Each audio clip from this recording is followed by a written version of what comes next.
Hello again, Dezz Asante here from the Tech Muse Academy with another mixlessons.com video quick tip. This one comes from a member of the forums over at homerecording.com who goes by the name Harmon90. And Harmon writes in, he says, I want to start recording as a freelancer. So in a way, I need some gear for home recording.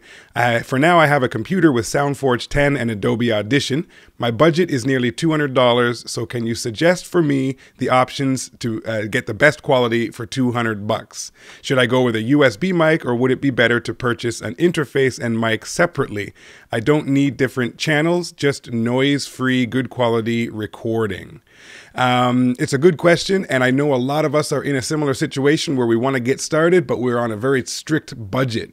And this is the type of scenario I deal with quite often working at the music store along a McQuaid in the city that I live in. And I'd say that my best advice for you would be to first consider the things I would ask you first are you just recording voiceovers or podcasts, or are you looking to record music?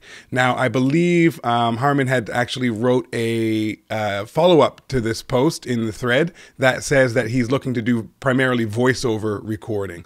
So if that's the case, then you can get away with using a USB mic. However, it's still not my top recommendation. One reason is because with the USB mic, first of all, your options in terms of selection are quite limited.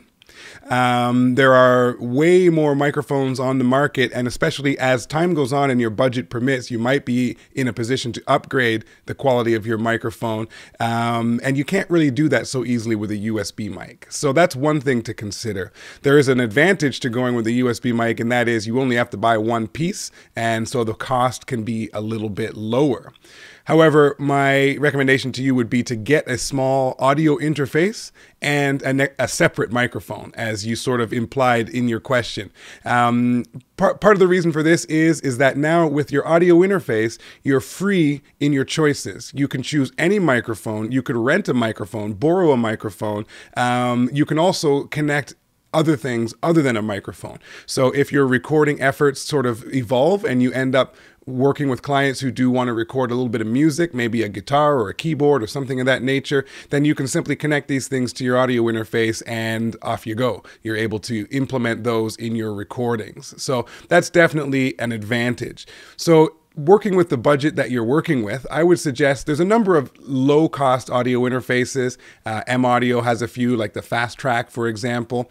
Tascam has the US 122 and 144, and I believe they have a new one on the horizon as well in the low-price category. One that I have had some great success with is from Steinberg, and it's called a CI1. They sell for about $99, and they also come with some basic recording software, although you did mention you have Adobe Audition, which is totally fine for doing the kind of work that you want to do. So a CI1 for $99 and perhaps an AT2020 from Audio-Technica, which is also about $99, would probably get the job done. The 2020 is a large diaphragm condenser microphone, so it's going to have the sonic characteristics of a condenser, meaning a very hot output and a very full frequency response. I found the 2020 to be a little bit on the bright side, so if you feel that that would be appropriate for your voice or the voices, the sound sources that you're going to record, then it's just something to be aware of. It does have a bit of a bright sound to it.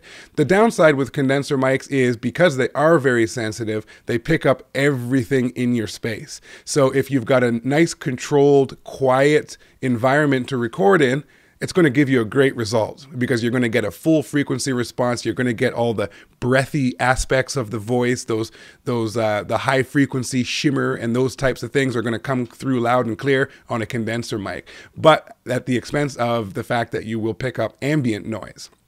So if you're working in a less than ideal acoustic environment, which is often the case with a lot of us getting started, then you might consider a dynamic mic. Something like the good old SM58 from Shure might do the job just fine. It is going to be less susceptible to ambient noise.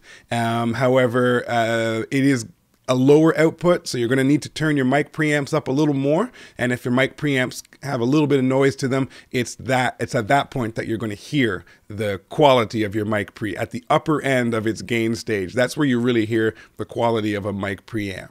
So that's one thing to consider. The other thing is a dynamic mic is a little bit warmer, a little bit less sensitive to those high frequencies. So that might not give you the clarity of sound that you're looking for. In both cases, however, you're going to get a reasonably good result. So it's a question of analyzing your own situation, the room, the space in which you're going to be recording, to determine if you should go with a condenser mic such as the 2020 or the ART M1. That's another one that's also inexpensive, or with a dynamic mic like the SM58 or the Beta 58 if the budget can stretch just a little bit further.